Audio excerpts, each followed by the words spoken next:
Girl, it's one thing to make money, yeah, and another thing to let it slip right through your fingers because you're making any of these mistakes, okay? But guess what? I am not letting you do that again because this is the year we stop living paycheck to paycheck. In this video, I am gonna share with you 7 money mistakes you might be making that are unknowingly keeping you stuck.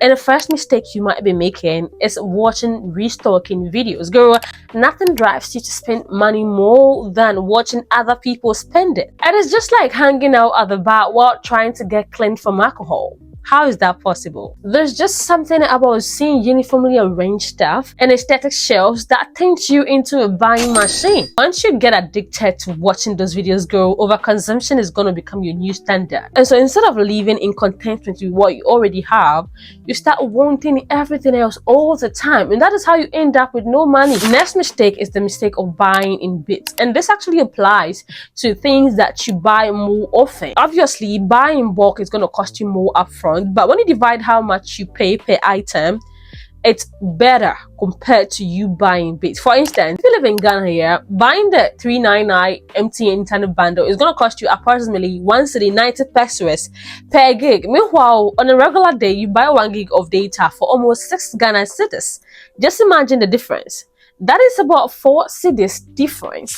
Next mistake is the mistake of keeping high interest debt. Girl, saving while having high interest debt is counterintuitive because any interest you accrue on your savings and investment is going to get cancelled by how much debt you have to pay because you chose to keep high interest debt. And this is why most people advise that if you have debt that is high interest, you should aggressively try to clear them off before you start saving and investing. Now, that notwithstanding, if the interest on the debt is insignificant, that is relatively insignificant, you can actually ignore it, okay? Because sometimes debt can be a good thing. Next mistake is the mistake of not having an emergency fund. And this is one of the most serious reasons why a lot of people cannot save. Because if you have nothing saved up for the rainy season, girl, you're always going to have to go back into your savings to pay for the rain. And so you make the money, you save the money, but go back for it another day to pay for emergencies because you've not prepared for them. Many people in their late 20s in Ghana cannot foot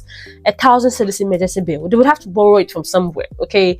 And you wouldn't want to put yourself through that. That is why you have to have an account designated solely for emergencies, okay? Put something inside, even if it is small.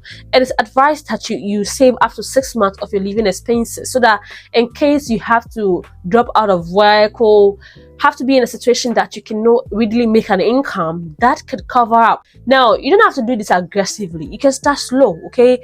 Emergencies will not tell you when they're coming, but you might as well want to start slow so that you don't put yourself in an unnecessarily tight corner. And this next mistake, girl, we make it more often, but you don't know. And that is you buying aesthetics before assets. And girl, before you buy yourself the next luxury item, ask yourself, how many fixed deposits, okay, or other investments do I have that are waiting to mature? And if you cannot identify any savings or investment, then girl, nobody should come and tell you that you have to put that down. A sprinkle of high-end items here and there are okay, but you should secure a future first, okay? When you build the asset, those assets can generate incomes to buy you the aesthetics, any amount of aesthetics that you want actually. Next mistake is the mistake of not planning your meals before you go to the market. Now, I know this looks like, it sounds like a cliche, but look, one place where most money is wasted is in grocery shopping. At the end of every month, most households throw away a lot of grocery items that have gone spoiled because they've not used them. Okay, now, one thing I do is that before I go to the market, I have a menu. I already have a menu. If I'm preparing fried rice and jollof rice and some soup for the weekend, I know this is what I'm going to prepare for the next 1 or 2 weeks. So I'm going to get just those ingredients. Because if you don't, you're not buying random food items, ingredients that you're not going to use, and at the end of the day, you end up throwing them away, wasting money and food. Next mistake is the mistake of not investing in yourself. And now, this is not just physical investment, girl. Not investing in yourself emotionally, mentally, and psychologically, financially is going to ruin your life. Investing in your knowledge and your mental well-being is going to get you grounded. And the more grounded you are in yourself, the less compelled you're going to be to compare yourself to other people. Because one of the reasons why a lot of people buy things is because they feel the need to be like other people. The root of consumeristic behavior is all embedded in comparison. Comparing yourself to others will make you want to spend money you don't have just to look like them. Look, buy that book, okay? Attend that seminar, watch that self-development video.